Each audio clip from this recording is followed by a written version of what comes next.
Hello, and today I'm speaking with Terra Semaia, and she's with GOA.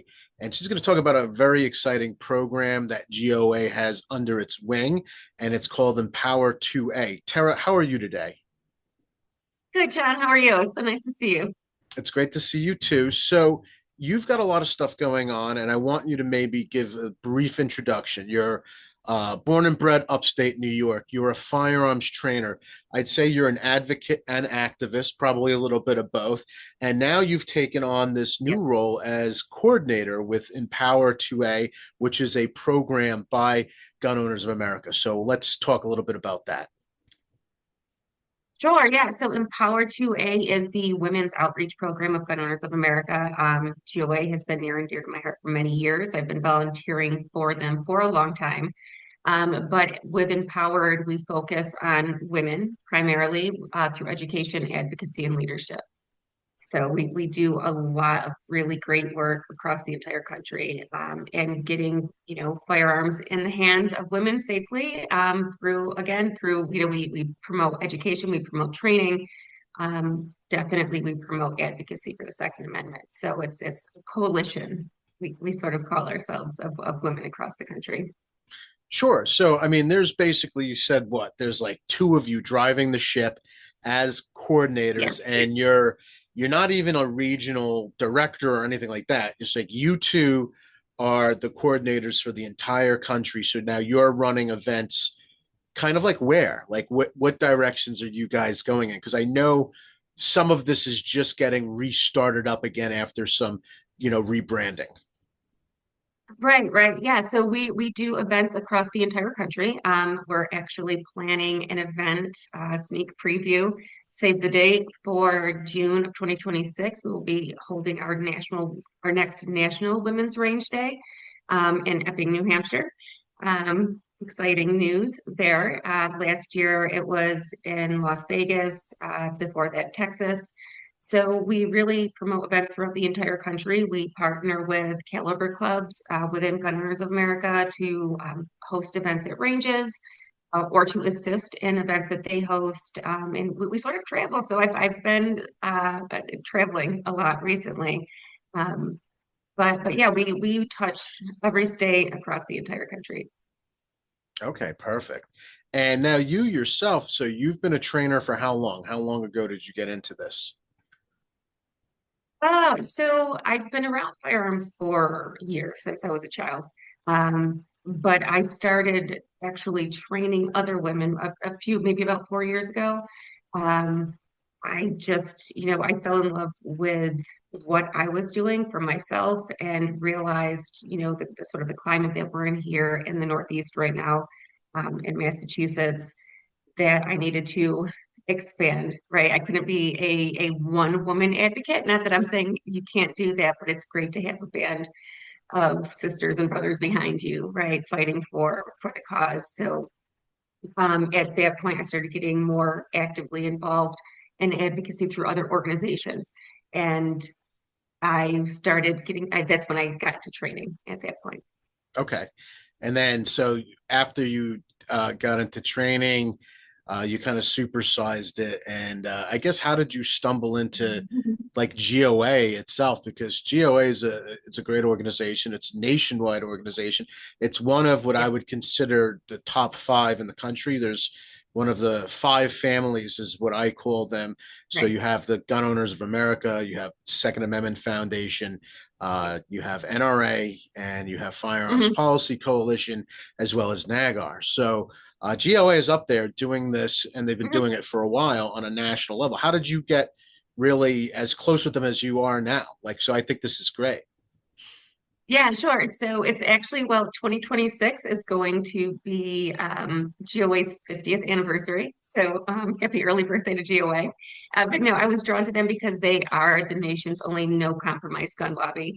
And what's sort of funny about how I got actively involved is, I don't know if you're familiar with who Stephen Williford is, but he is the Sutherland Springs, Texas man who single-handedly essentially stopped the church shooter at Sutherland Springs. And so I was at SHOT Show last year, just attending on my own. with my training company, Hmm. and I wanted to meet Steve Williford. He was at the Gun Owners of America booth. So I went there and started talking to the team, and from there, this great relationship was born. And a couple months later, I was back in Vegas training for the 2025, or being an instructor for the 2025 National Women's Range Day. And I just sort of haven't stopped since then. That's perfect. And now, so now these women range days, because there was one also, I believe, in Texas. Is that right? Yes. Okay, so now that's going to Yes, in be 2024, okay. yep, there was Go one in ahead. Texas. 2025 was Vegas, and then 2026 will be Epic, New Hampshire. So we try to spread it across the country. Okay, that's like really exciting. So now, what are your, I guess, your plans and your vision going forward? Like, what are you? Is there anything that you want to tease? Sure. So, I mean, we're very excited about Range Day. Before that, we will be at SHOT Show again. So look for me there if you'll be in town. We will be doing this amazing event called Project Gunway. So think Project Runway, red carpet event, but Project Gunway. So we're dealing with, we will be there doing red carpet interviews, and really spreading the word. We're also having a lot of fun at SHOT Show, and it's a women's sort of focused event, which is going to be fun.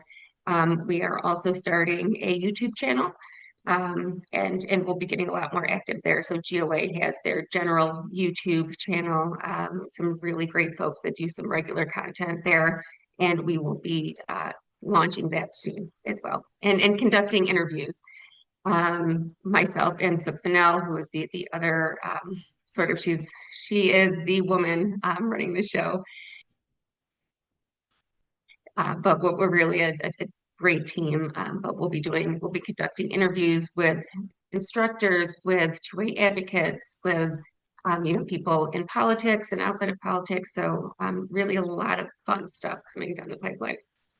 Okay, so now, right now, if people want to find or follow what you're doing, just go to the GOA website, or do you have a landing page for what you're doing, different socials, or is it all still under GOA, or what are you guys doing? Sure. So you can always go to gunowners.org, and find us that way. We are also building out our social media right now. So we are on Instagram, we're on Facebook, and we are currently in the process of building out a new refreshed website where you'll be able to find out a lot more information. So that's a lot of work that's still all in progress. Okay, perfect. And since you're a project of GOA, um, is it still under that umbrella, or have you guys started your own like 501(c)(3), or how's that working? No, no. So we do all fall under the GOA umbrella. So we have, there's the Gun Owners Foundation. We're Empowered 2A, the Women's Outreach Program. We Sure. have 2A Defenders, so there's a children's and adolescent program as well as a Okay. hunting program. So we just are one of the many arms of the greater GOA umbrella. Okay, perfect. Is there anything that I'm leaving out that you want to talk about or get with any of my readers or anybody that's listening in on this? What's your message or Sure. Honestly, I just think something that I would love to draw attention to, and I do this all the time with everyone, whether you're my next door neighbor listening to me or someone that I meet out in public, but is really the climate of 2A, not only in the country, but specifically in Massachusetts. So, I've been in Massachusetts for nearly a decade, and I don't have to tell you this. We have a lot of the same friends here in the Bay State, but the climate for 2A is not good right now. And I've been working closely with the Civil Rights Coalition, and those folks. We have a very important vote coming up in November 2026, and I know that's a year away, but that will come and go very quickly. And we want to repeal Chapter 135, the law that was passed by the governor last year, that was severely hindering our Second Amendment rights here in Massachusetts. So, and as you know, we're one state. We're one state passes the law. others are soon to follow, and Rhode Island's going through some of the same right now. New York has been a little crazy for a long time. So just really getting engaged with your local politicians, getting engaged with your state politicians, and even with the federal government, what we're doing, but making sure that everyone has advocacy and awareness and knows what's happening here in the Northeast. Okay, perfect. Now, do you have any spicy tweets or anything that you put out on socials where you want people to direct you to you, or just send everybody to GOA? How do you want to handle that? Sure, sure. So you can certainly go to GOA. I do have my own independent, digital creator social media, so I can be found at Terra Semaia, so TerraSemaia on Facebook, or Terra.Semaia on Instagram. Admittedly, in my old age here, I probably should be better at social media. But you can certainly find me, contact me, and reach out to me that way as well. Always willing to start the conversation with new folks that reach out. Well, Tara, thank you so much, and I really appreciate your time. And I'm looking forward to see what you guys are doing Absolutely. We hope to have you hope to have you come and do some of our events, John. It's been great. for sure. Take care. All right. Bye.